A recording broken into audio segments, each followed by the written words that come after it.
senador e pré-candidato à presidência Flávio Bolsonaro usou as redes sociais para afirmar que o ministro Alexandre de Moraes deve renunciar pelo bem da democracia e do judiciário brasileiro.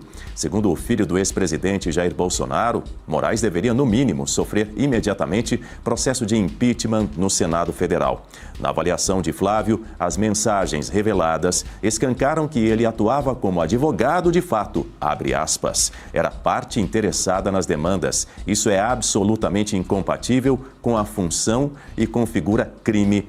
Fecha aspas. Berenice Leite de volta comigo no telão. Além de Flávio Bolsonaro, houve outras manifestações nesse mesmo sentido. Vou registrar mais uma para você e para quem nos acompanha, uma que está em destaque, inclusive, no nosso site revistaoeste.com. O escritor e economista Eduardo Gianetti, membro da Academia Brasileira de Letras, fez as suas considerações também em relação às fraudes do Master. Ele se mostrou contrário ao fato de, no STF, Toffoli ter aceito a relatoria do caso, mesmo sendo sócio de uma empresa beneficiada.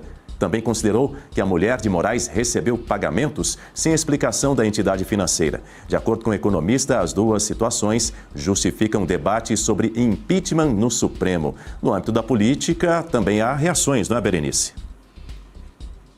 Com certeza, Daniel, pedidos de impeachment se acumulam na gaveta do senador, do presidente da casa, Davi Alcolumbre.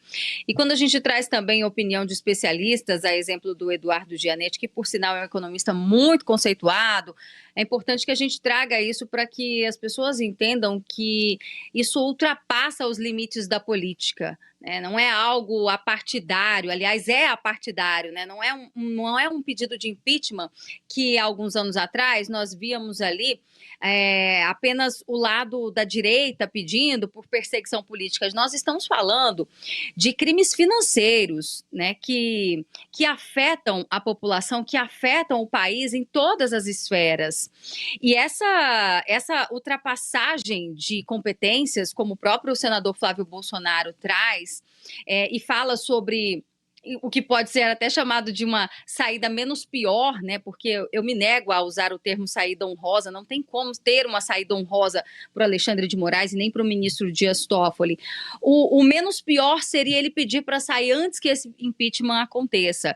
Porque, como eu disse, desta vez nós estamos falando de crimes que afetam toda uma sociedade, né? Não são só políticos que estão pedindo o impeachment, é uma sociedade como um todo. Né? São economistas que estão vendo tudo o que está acontecendo. E como a Guta trouxe essa questão, né, de até onde vai o interesse do ministro Alexandre de Moraes, parecia que o Vorcaro estava prestando uma espécie de satisfação para ele, né? Quem é que garante que ambos não tinham negócios juntos, um contrato tão alto, né? Afinal, Moraes é casado com a Viviane Barsi, do escritório que recebia até então 3 milhões e 600 mil reais por mês. E isso é só a ponta do iceberg. E daí a necessidade dessa investigação. Então, nós estávamos, inclusive, aguardando esse posicionamento por parte do, então, agora presidenciável, senador Flávio Bolsonaro. É importante, sim, que ele se posicione. Se não fizesse isso, logo, né, a mídia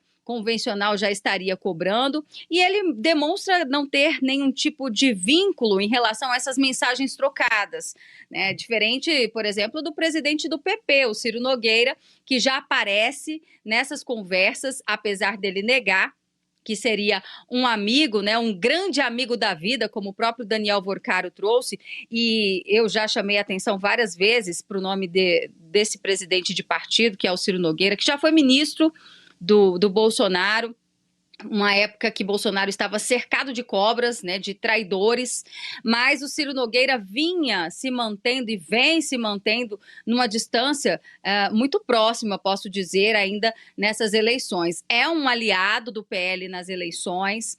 Infelizmente, o ex-presidente Jair Bolsonaro está preso, mesmo preso, faz articulações políticas, mas é algo que deveria acender um alerta por parte do ex-presidente, né? Quem é que ele vai manter próximo nessas eleições? A gente sabe que, por exemplo, o Valdemar da Costa Neto, que é o presidente do partido, ele tem já fechado uma articulação com o PP de Ciro Nogueira em pelo menos 7 estados. E até onde essa aliança pode trazer benefícios para o PL, para a direita, para o bolsonarismo, né? Então, acredito que nesse momento Flávio Bolsonaro se posiciona, né, mostrando que não tem nada a dever, diferente de outros políticos, e deve também agora ter muita cautela com quem ele quer manter próximo de si no momento em que a República está despejando horrores, né? Muitas cenas que ainda vão vir e que vão impressionar muita gente com nomes que ainda devem aparecer nessas conversas.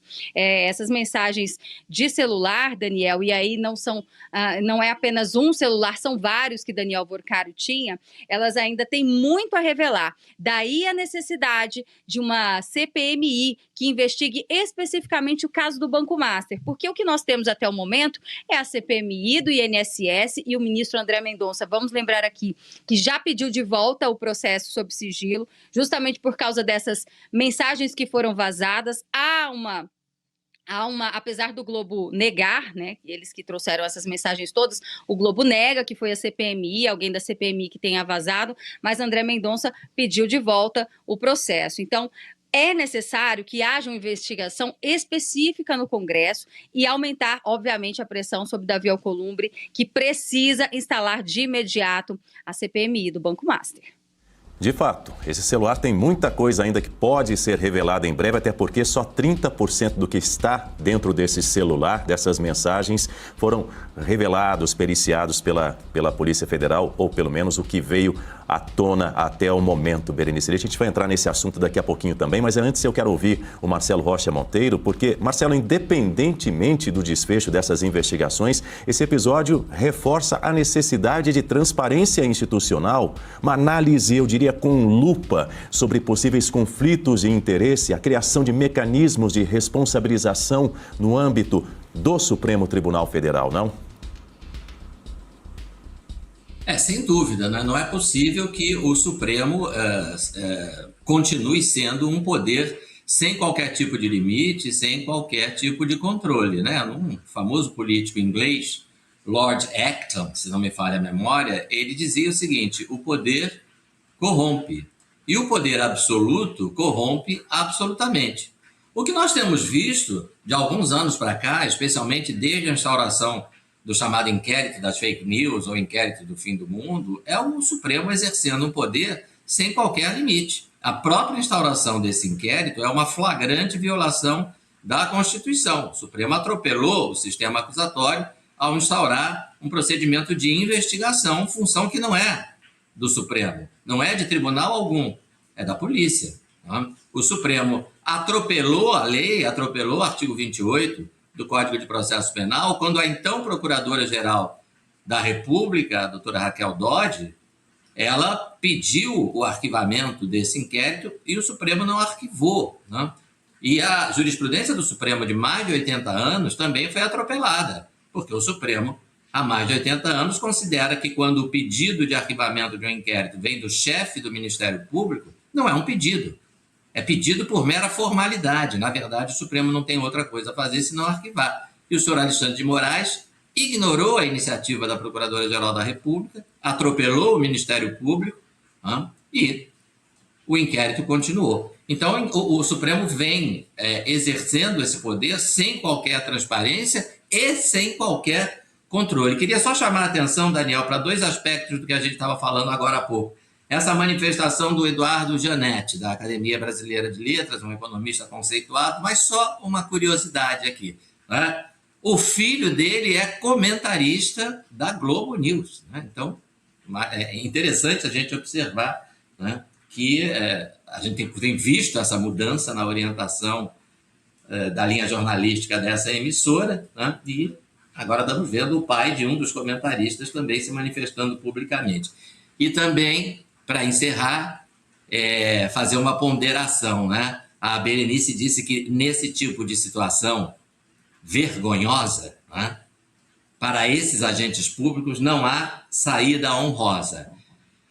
Bom, no Japão, tradicionalmente, eles entendem que quando uma alta autoridade se envolve nesse tipo de falcatrua, até existe uma saída honrosa. Eles chamam de harakiri. É isso. Agora, Gota Pini, se por um lado a PF, eu disse há pouco, não vê indícios de conduta suspeita de Moraes nesse caso, já no caso do ministro Dias Toffoli, a percepção pode ser considerada diferente, não? Porque os investigadores apontaram a suspeita de uma possível relação de negócios entre o Master e o Tayaya Resort, do qual o ministro e os irmãos dele eram sócios. No caso específico de Dias Toffoli, existem ainda mais evidências, porque, veja, a família do ministro era dona desse resort, isso foi revelado por conta daquela empresa Maridit, e parte do resort, então, foi vendido para um fundo, que era o Fundo Arlim. E esse fundo, ele faz parte, ele era gerido pela REAG, que é aquela gestora de investimento que era abastecida com o dinheiro do crime organizado. Então, justamente por conta disso, desse fundo estar envolvido nessa teia do Banco Master, existe também essa, vamos dizer assim, esse indício de envolvimento do ministro que justificaria ainda mais o avanço das investigações por parte da Polícia Federal, que até o momento que está sendo noticiado é o que está ali no corpo da corporação, que eles realmente têm essa intenção de avançar com essas investigações. Agora, o que não muda, que também existem indícios mais do que suficientes para avançar as investigações em relação ao ministro Alexandre de Moraes. Não se está falando aqui neste momento que já se tem materialidade suficiente para o oferecimento de uma denúncia ou de uma condenação. São coisas diferentes, mas avançar nas investigações com todos os dados que estão aí não tem justificativa nenhuma para a Polícia Federal se furtar a isso. Eu gostaria de ser um pouco mais otimista e acreditar que a Polícia Federal só deixou sair essa matéria, né, só falou com essas fontes que não tem interesse, não vê indícios de avançar com essa investigação, talvez para dar uma acalmada no ministro, para que ele ache que está tudo bem, mas ali dentro da corporação eles vão continuar nessas investigações, porque tanto de um lado quanto do outro, seja em relação ao ministro Dias Toffoli, seja em relação ao ministro Alexandre de Moraes, existem diversos indícios.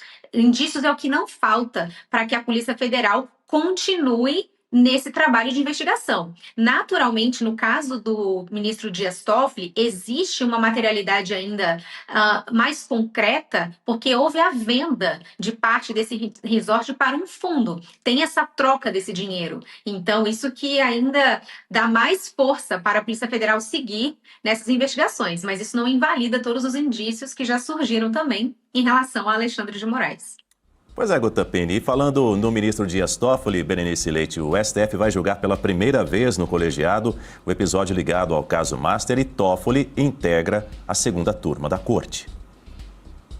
E vai participar desse julgamento, até porque o colegiado, à época, não decidiu por ele ser suspeito e se afastar do caso enquanto era relator do processo que investiga, então, Daniel Vorcaro e as fraudes do Banco Master. Então, nesta sexta-feira, já está marcada a data para esse julgamento, que serve para validar, referendar a decisão do ministro André Mendonça, enquanto relator, que na semana passada autorizou essa operação da Polícia Federal, culminando, então, no cumprimento dos mandados de prisão, busca e apreensão, recolhimento, então, de todo esse material. E como estamos num país democrático, é assim que tem que funcionar. O grande problema disso é que nós temos um juiz, né, um magistrado, com vários indícios de que tinha interesse nesse processo, afinal, ele, no mínimo, vendeu, né, o seu resort, parte desse resort inicialmente lá em 2024, para o dono do Banco Master, a quem ele, inclusive, recebeu convite para participar do aniversário dele, né? Dias Toffoli foi até convidado para participar, e isso é só, como eu disse, algumas pílulas de informações que a gente vem trazendo que demonstram que eles tinham um relacionamento, no mínimo, íntimo, e que agora, na sexta-feira, como é que vai ser esse julgamento, né? Eu acredito que o ministro Edson Fachin, enquanto presidente da corte, ele precisa tomar uma atitude, porque se o Dias Toffoli participar desse julgamento na sexta-feira, né, o voto dele, primeiro que todos os holofotes, né, os alvos estão voltados para suas costas nesse momento. Porque se ele votar contra as medidas, inclusive que colocaram o Daniel Workar e os demais na prisão. Se ele votar contra, vai ficar mais do que evidente a sua culpa, né, a sua suspeição. Agora, só o fato dele participar, isso já é uma vergonha para o Supremo Tribunal Federal. Mas a culpa é de todos que estão ali, porque uma nota foi assinada em nome de todos os ministros, dizendo que ele não era suspeito. O ministro Dias Toffoli, ele saiu da relatoria até então por conta própria, ele pediu para sair, ele não foi retirado da relatoria. E é justamente por isso que nesta sexta-feira nós estamos prestes a presenciar um juiz suspeito julgando um caso em que ele tem interesse. Mas isso, Daniel, isso a gente já está acostumado, né? Apesar de nós, jornalistas, nós não devemos normalizar esse tipo de situação, mas a gente está aqui justamente para lembrar que em tantos outros processos persecutórios que o ministro Alexandre de Moraes, enquanto relator, vem atuando, ele também, né, se coloca como vítima, como parte do processo. No entanto, foi o juiz, né, e aí a gente fala sobre o 8 de janeiro, onde ele fala que sofreu uma tentativa, que havia um plano para tentar matar ele, presidente da República. Então ele está dentro do processo como vítima, atuou como juiz, como relator, e agora ele também é o juiz de execução penal no caso de Bolsonaro. Então é algo que no nosso país, infelizmente, vem se normalizando. Só espero que a gente não passe por mais um vexame jurídico, né, por parte do Poder Judiciário nessa sexta-feira.